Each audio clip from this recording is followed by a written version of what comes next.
in terms of donating organs. Second worst in the world. Canada should not be the worst of anything in the world. And we certainly shouldn't be letting those 4,000 people die, and they will, unless we do something about it. So thank you again for coming. Make sure you talk to your people about your wishes in terms of donating organs, and wish George well on his journey for the next 2 years. And we thank the City of Welland, and we thank Seaway Welland.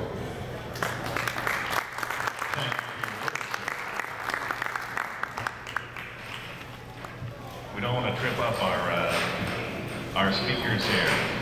So next with our federal greetings is our local MP, John Maloney.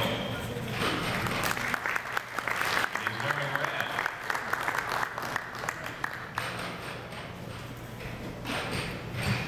Thank you very much, ladies and gentlemen, boys and girls. It's a real honor to be here and be in full support of Step by Step. As been mentioned earlier, in Canada there are roughly 3,700 people waiting for a liver transplant, kidney transplant, heart transplant, or lung transplant. And there are thousands more waiting for a cornea transplant, skin grafts, and bone grafts as well.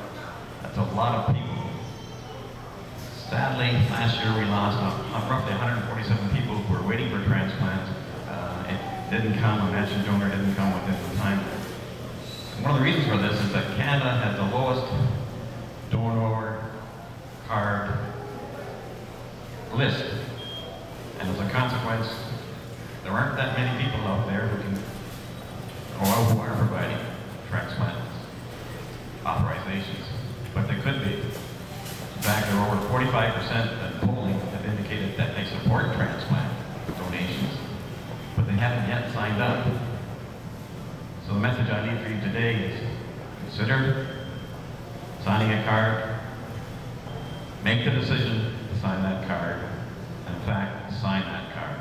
Here today is possible. And it certainly will be considered a gift to the recipient that here we're in the Christmas season, and gifting is so much a part of our festivities. So I encourage you to give the gift of life to some individual who certainly needs it. Even for the donors' families, they feel good that another individual is carrying on life that their loved one did not, and it makes them feel good as well. So in conclusion, please sign up, give them the gift of life. You feel better for it, and so will the families who will be receiving it. Thank you. Oh, just a second. If you don't get 20,000 signatures in the city of Welland, there's called a federal riding of Welland that goes south to Port Dover, north to Thorold, and south to Catherine. And if you're a little short, George, I encourage you to go north and south, and I think you're familiar with both those communities, and you're going to get your 20,000 for sure. That's a good point, actually. As a broadcaster, Welland is very central to Southern Ontario, because although we're in a Welland situation, we consider ourselves as St. Catharines and Niagara Falls, Niagara-on-the-Lake, Hamilton, Burlington, Oakville radio station, as well as across the border. We have listeners in Rochester and Buffalo. So this is a good place. It is sort of the hub of the universe, I guess, as far as trade goes. That's why we built the Welland Canal. All right, next is we have representing MPP Peter Cormos with our provincial greetings, Marie Chamberlain-Odo, who was up very early this morning. 5 o'clock, I think, wasn't it? Good morning. Peter sends his regrets at not being able to be here with you this morning. He's at Queen's Park today, where he's putting in long hours trying to get as much done as possible before Christmas break. But he's here with you today in spirit and remains inspired by folks like George Marcello and young Christopher Noel. For Peter, they're remarkable representatives of the thousands of Canadians whose names fill the waiting lists for organ and tissue transplant. And their efforts through Step by Step, the Canada's 769-day walk, and Christopher's wish shaped Peter's will to draft Bill 156, a private member's bill aimed at overcoming the hurdle created when people forget to sign their organ donor cards. That may be down, but it's not over for fighting on that. On behalf of Peter Cormus, I extend best wishes as you kick off this campaign to raise awareness of the need for organ and tissue donation.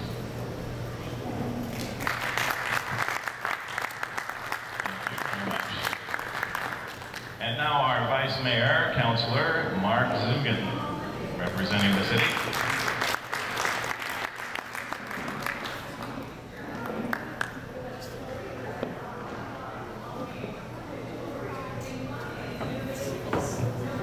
Thank you very much.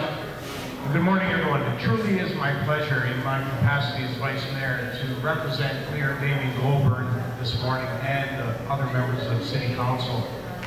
I spoke just the other week on a similar type of issue on how everybody in Welland comes together for times of needing people, any type of devastation, and hopefully for a project like George that you're involved in here today, and also the good work that Christopher has done. I've had the opportunity of meeting these people a little while ago when they came through Welland when Christopher was walking at Notre Dame High School.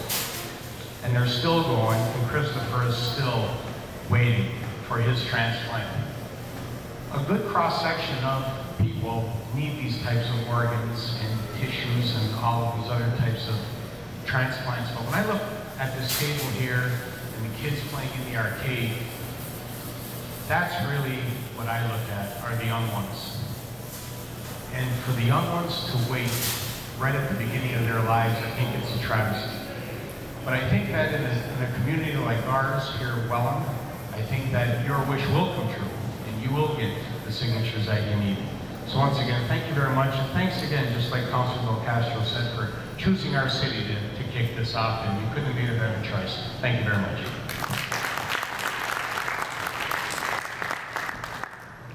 And next we have Mel Davies, Director of Step by Step from Guelph, and he's the father of our late Olympian champion swimmer Victor, who donated his organs.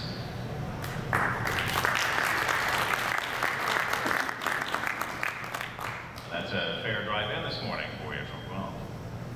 I think pretty much everybody here did a bit of a commute for this cause. Quite right. Anyway, on November the 11th, 1989, I got the phone call that all parents really dread that my son had been in an accident. And as a result of that accident, he passed away. So we made a decision back then that we would donate his organs. Actually, we were asked by the doctor, the coordinator in St. Notre Dame Hospital in Montreal. And he asked us to consider organ donation, which we did. And as a result of that, a 52-year-old man got Victor's heart. Two 36-year-old men got Victor's kidneys. A 32-year-old woman got Victor's liver. And his corneas went, I think, into the Toronto area. And as a result today, all five are alive, with the exception of the young woman. She passed away about 2 weeks ago. Everybody else is still alive today. Now the thing I want to make a little point up here, when the gentleman that got Victor's heart, he was 52 years old at the time he got Victor's heart. I was 52 years old at the time. And I was really, thought I was really kicking the pants. Victor's heart didn't go to someone younger. And he's still alive today. And I'm here too. So what Paul has said, and previous speakers have said, sign your card, sign your license. But I think the most important thing is you have to tell your family. You have to tell your family, your mom, your dad, your wife, your husband, your brother, your sister, your kids, that you want your organs donated regardless of what the heck the law is. We know that George is trying to get that Bill 166 going through. I don't think it's going to go through.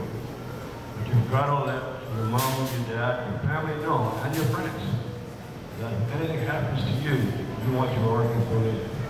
Because it does work. And I've seen the results, and I know that for example, on the way down here, I was talking to Bruce Smith, that I had gone to the World Transplant Games in London, Ontario this August. And every recipient in those games were organ recipients. Every athlete in those games were all organ recipients. And I'll tell you, that was really something to see. There was 1,500 people that are all alive today because someone, some family, had donated their organs. So don't forget, sign the card, sign your driver's license. Most of all, tell your family